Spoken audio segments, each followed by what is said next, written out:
Good morning student. पिछले video में हमने भारत की प्राकृतिक वनस्पति के विभिन्न प्रकारों का अध्ययन किया था, जिसके अंतर्गत वनस्पति के विभिन्न प्रकार अर्थात वनों के विभिन्न प्रकार और उन पर प्रभाव डालने वाली मिट्टी जलवायु के बारे में पढ़ा था। और भारत की प्राकृतिक वनस्पति का भौगोलिक वितरण भी पढ़ा था कि भारत में कौन कौन सी प्रकार की प्राकृतिक वनस्पति किन किन क्षेत्रों में पाई जाती है। इस वीडियो में हम भारत की प्राकृतिक वनस्पति से संबंधित विभिन्न प्रकार की योजनाएं, अनुसंधान क्रियाएं, बाघ अभ्यारण्य, जैव विविधता और पारिस्थितिक संतुलन को बनाए रखने में किए जाने वाले प्रयासों के बारे में पढ़ेंगे। और ये टॉपिक आपके आने वाले कंपटीशन एग्जाम में काफ़ी इम्पोर्टेंट रहता है, इसलिए आपको इसको ध्यान से पढ़ना चाहिए। सबसे पहले बात करते हैं भारत में वानिकी अनुसंधान की। भारतीय वानिकी अनुसंधान एवं शिक्षा समिति वन संबंधी अनुसंधान, वन वर्धन तथा वन उत्पाद के क्षेत्र में सक्रिय है। देश के विभिन्न पारिस्थितिकी भौगोलिक प्रदेशों में 10 अनुसंधान संस्थान स्थापित किए गए हैं। और ये 10 अनुसंधान जो संस्थान हैं वो अलग अलग भौगोलिक प्रदेशों में स्थापित है। और इनका मुख्य कार्य होता है देश में किस प्रकार से वन संबंधी नवीन नवाचार किए जाए, वन और वनों को बढ़ाने के क्या प्रयास हो, और वनों से प्राप्त होने वाले जो उत्पाद है और उप उत्पाद है उनका किस प्रकार से व्यवस्थित उपयोग हो।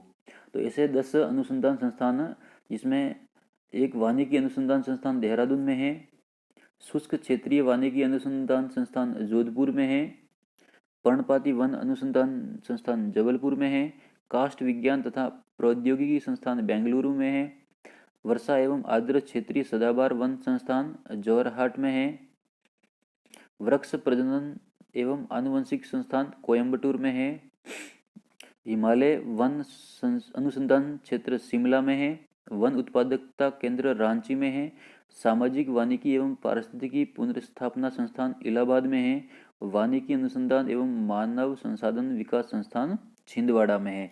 ये जो जितने भी ये 10 संस्थान हैं ये कहीं ना कहीं कंपटीशन एग्जाम में पूछे गए हैं, इसलिए आपको इनका हेडक्वार्टर कम से कम पता होना चाहिए और वो हेडक्वार्टर कौन से राज्य में पड़ता है।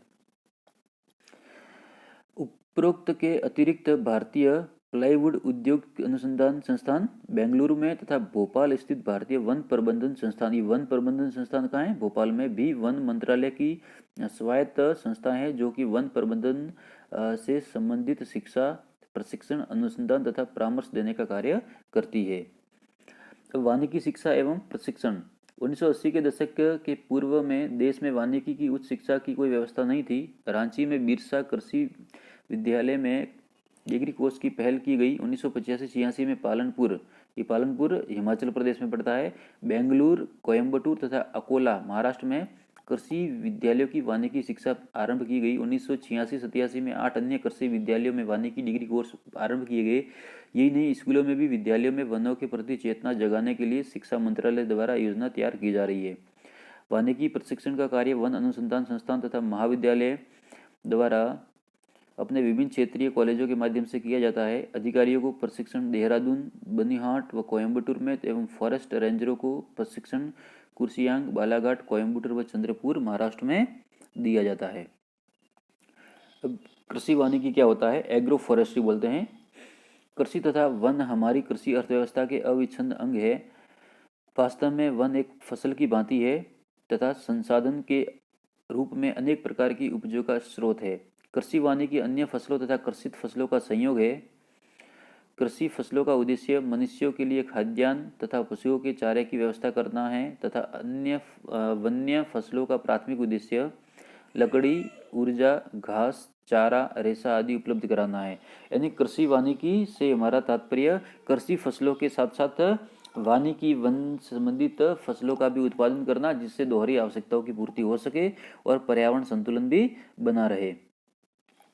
और कृषि वानिकी ऐसी प्राविधिकी, ऐसी तकनीकी है जिसमें भोजन, ईंधन, चारा आदि दैनिक आवश्यकताओं की पूर्ति के साथ वन संरक्षण व पर्यावरण संतुलन भी संभव है।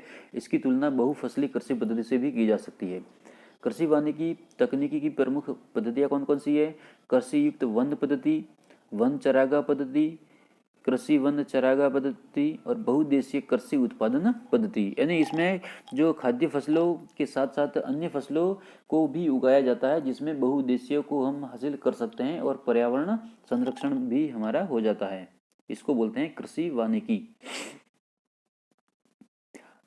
अब इसी से संबंधित चिपको आंदोलन आप पढ़ चुके होंगे छोटी क्लासों में कि वहाँ पर चिपको आंदोलन का क्या महत्व है और कौन से भारत के कौन से राज्य में ये आंदोलन हुआ था।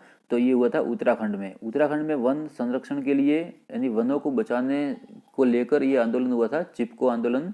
एक विश्वव्यापी आंदोलन विगत 2 दशकों की देन है। यद्यपि इसके प्रादुर्भाव से पूर्व भी 20वीं सदी के आरंभ में उत्तरकाशी जिले में तिलाड़ी आंदोलन किया गया था। ध्यान रखना, तिलाड़ी आंदोलन चिपको आंदोलन का पूर्ववर्ती आंदोलन था। वो भी वनों को लेकर ही किया गया था। वनों का अस्तित्व बनाए रखने के लिए सर्वप्रथम सितंबर 1930 में राजस्थान के जोधपुर जिले में खेजड़ली गांव में इस प्रकार का आंदोलन प्रारंभ हुआ था, किंतु चिपको आंदोलन के पूर्व किसी को भी व्यापक मान्यता नहीं मिल पाई। सुंदरलाल बहुगुणा के नेतृत्व में संचालित चिपको आंदोलन की मान्यता है कि वनों का संरक्षण व संवर्धन केवल कानून या प्रतिबंधात्मक आदेशों द्वारा संभव नहीं है। वनों की दुर्दशा के लिए वन व्यवस्था संबंधी नीतियां ही दोषी है। इस आंदोलन के 2 मुख्य उद्देश्य है। एक तो आर्थिक स्वावलंबन के लिए वनों का व्यापारिक दोहन बंद किया जाए और प्राकृतिक संतुलन के लिए वृक्षारोपण किया जाए, यानी कि वनों को बचाना और उनका जो कॉमर्शियल व्यावसायिक जो उपयोग होता है उस पर प्रतिबंध लगाया जाए और संतुलन बनाए रखने के लिए अधिकाधिक मात्रा में वृक्षारोपण को प्रेरित किया जाए। ये था चिपको आंदोलन। जैव विविधता की बात करते हैं तो जैव विविधता भारत विश्व के 17 विशाल जैव विविधता वाले देशों में से एक है, जिनमें विश्व की 70% जैव विविधता विद्यमान है। यहाँ अनेक एकांतिक पादप तथा कशेरुकी जीवों की स्पीसीज पाई जाती है। उत्तरी पूर्वी भारत, पश्चिमी घाट तथा हिमालय में पादपों की एकांतिक स्पीसीज की समृद्धता पाई जाती है। पूर्वी घाट में भी अल्प मात्रा में एकांतिक स्पीसीज मिलती है। अंडमान निकोबार द्वीप समूह में 220 एकांतिक स्पीसीज पाई जाती है, किंतु स्तनपायी जीवों तथा पक्षियों की एकांतिक स्पीसीज की संख्या अल्प ही है। स्तनपायी जीवों की मात्र 44 जातियां ही भारत में पाई जाती है।